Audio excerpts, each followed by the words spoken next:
Hooty-hoo, all my stock market gamblers. Welcome today. I'm Tall Mike. It's President's Day. What is it? February 15th. President's Day. Markets are closed. Why am I doing a video today when the markets are closed? I'm doing it because I miss you guys. And because I want to talk about the markets. We can talk about them even when they're closed. Isn't that wonderful? What I want to talk about today is, let's talk about the boom we're having. We're having a boom in the stock market. I don't know if you realize this or not, but the boom started back in about 2008, let's call it, and we've had a 12-year run without a bear market, straight up. Yes, we had that great financial crisis back in '08, but ever since then, we've been going straight up, straight up, straight up. What a boom we've had. It's been a good run, and it's going to continue for a while. Now, why are we having the boom? Well, let's think about it. What have they done? QE 1, 2, 3, 4, 5, I don't know. QE Infinity. They've gone to Infinity and beyond.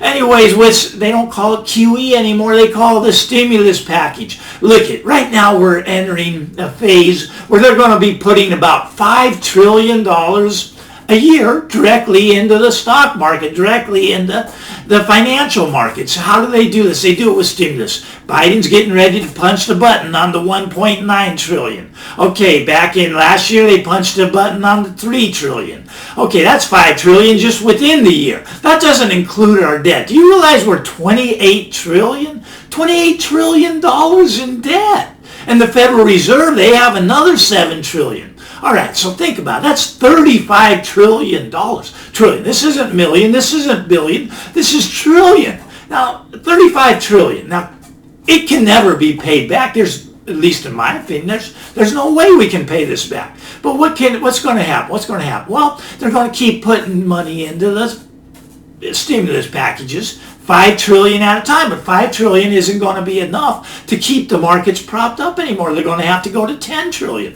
and then they're going to have to go to 20 trillion. How is this going to play out? When does someone just flat out say, look, the emperor is not wearing any clothes. The emperor has no clothes. Look at Biden is the new king of debt. King of debt. That's what the article said right at the headline. King of debt. It was on Yahoo Finance. That's Biden. He is going to be the debt monster.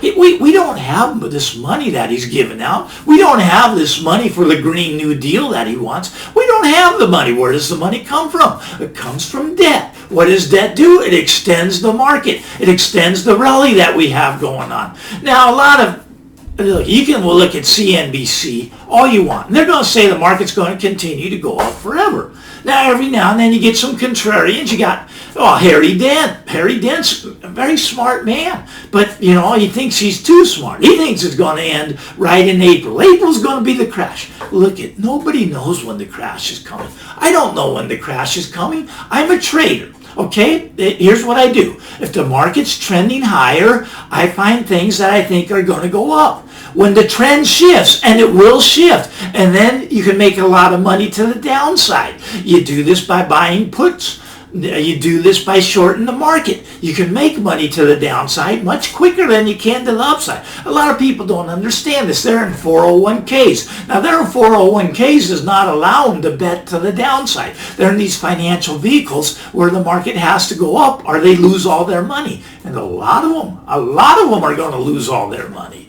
Take my word for it. Now, when this is going to happen, look it. I don't know. Nobody knows. Anyone that tells you they know, they just don't know. Now, there's times that are more likely that it's going to happen. For example, the market's weaker in the summer than it is now. It's historical trends. Markets tend to go down during the summer months. Okay, so nobody knows. It could be April. It could be tomorrow. But at some point, we're going to get a bear market again. Now, can they keep pushing this down the road? Can we go 20 years without a bear market? We've already gone 12. Maybe we can go 8 more. I don't think so. I think the bear market's coming. I think you got to be careful of it. Keep buying the dips as long as the trend is higher. That you can find the trend in the market. Okay, you find the trend by looking at the SPY. If the SPY is above all its moving averages, the 200-day, the 50-day, and the 20-day, if it's above them all, the trend is higher, right? But you want to see the pullbacks.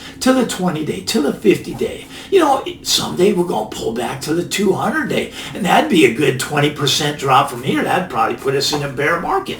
We'd probably be in a bear market, maybe still above the 200-day moving average. But at some point, we're going to get a decline. We're going to get a bear market.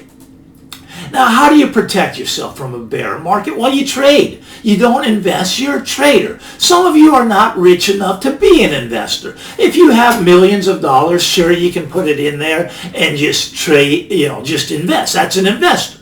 Okay, if you have little money, you got to go with the trend and you trade the market. You jump in when it's going up and you jump out when the trend is down. Very simple. Okay, that's trading. Okay, so let's talk about what I think. Now, do I think the market's going to have a crash? Well, actually, I think the whole financial system could have a crash. The whole financial system is messed up right now. It's messed up with the printing of money. The printing of money looks like this if you look at a chart. It just keeps going up and up and up. And at some point, this is going to break. And it's going to bring the whole financial system down with it. Now, think about the banking system we have in the United States. We used to have what's called it was called a fractional reserve system, where the banks could keep maybe 10% of their money and loan out 90% of it. They had kept a reserve. A part of the money that was deposited in the banks was always there, so depositors could come in and go out and get their money when they needed it. All right, right now we have no reserve banking system. They don't have your money. If everybody went in there at the same time to get their money, they would lock the door. They would lock the door and they'd all hide. They'd go away. Already some branches are hiding. Have you noticed any branches going out of business in your area? Have you noticed some of the ATM machines running out of cash? There's not that much cash. Most of the money's in digital form. You can't go in and we can't all go in and get our money. They don't have it. There's going to be a run at some point on the banks, and this will bring the markets down, down, down. Now, what else is there going to be a run on? Well, you know what's weird? I think there's going to be a run on silver. Silver, think about it. That's right, silver. Okay, just how the banks don't have your money, I got news for you. They don't have your silver. If you're in the SLV, they do not have your silver. You cannot go and get your silver. For every 1 ounce of physical silver, there's 200 ounces of paper silver. And when people want to get their physical silver all at the same time, guess what? Only 1 out of 200 people are going to be able to get their silver. They don't have your silver. There's going to be a run on silver. Just like I think someday there's going to be a run on the banks. They don't have your money. They don't have your money in the banks, and they don't have your silver. If you own in the SLV, if you're into COMEX, at some point, the COMEX has so many contracts out there that if everybody wanted to take physical delivery, the COMEX would, they'd have to default. They would have to default. But what would this do to the price of silver? Well, it would explode higher. There'd be a run on silver, a big run on silver. And you want to get in on this run on silver. Now, how do you do that? You don't do it by buying the SLV. You do it by becoming a stacker of physical silver. You stack physical silver because at some point there's going to be a run. At some point there's going to be a run on the banks. At some point the emperor's not wearing any clothes. Now, in my opinion, the emperor already does not have any clothes on. I'm telling you, we are bankrupt. We are in debt. Biden does not have the money to hand out, but yet he's got to hand out a minimum of $5 trillion. You think this $1.9 trillion is the last that Biden's going to hand out and then just walk away and be done? Not a chance. Not a chance. It's going to go on. It's going to go on. It's going to go on. He's going to print more money, and I predict this year, this $1.9 trillion, I say there'll be another $3.9 trillion. That brings us to $6 trillion just in stimulus. Just in stimulus. That doesn't count our debt budget. Our debt budget's running over between $1 and $2 trillion. So you got $6 trillion there, another $2 trillion. We could be up $8 trillion just this year. And what is the Federal Reserve going to buy? When the market starts coming down, they're going to buy everything. They're going to start buying stocks. When the housing market comes down, they're going to start buying houses. Look, they're going to try to keep this up as long as they can. But I'm sorry, at some point, the Federal Reserve is not going to be able to do it. It's not going to matter if they put 10 trillion, 20 trillion, even 100 trillion in. We're going to be like the other countries. You think this can't happen in the U.S.? Oh, my friend, look it happened in Venezuela, Zimbabwe. It happens in a lot of these smaller countries, right? But at some point, it's going to happen in the U.S. because we can't pay the debt back now. We are a debt-laden country that's going over the deep end, and we're going to fall. And I feel sorry for the U.S. I love the U.S. It's my country. It's where I grew up. It's where I live. It's where all my friends are living. And a lot of people are going to get hurt when the crash comes. A lot of people are going to get hurt when the financial system does break down. A lot of people are going to get hurt when they go to the bank and they can't get their money out. A lot of people are going to be hurt when they're in the SLV thinking they own silver. No. Keep stacking the physical silver. Look, right now, you may say I'm an idiot. Okay, I'm an idiot. I'm an old guy. I'm an idiot. I stack Bitcoin, and Bitcoin's fine. I got no problem with Bitcoin. But look, physical silver is what you should be stacking right now. Why? Because it's cheap. Is Bitcoin cheap? I don't know. Maybe. Maybe it's cheap here at 50,000. I don't know. Maybe it goes to $1 million.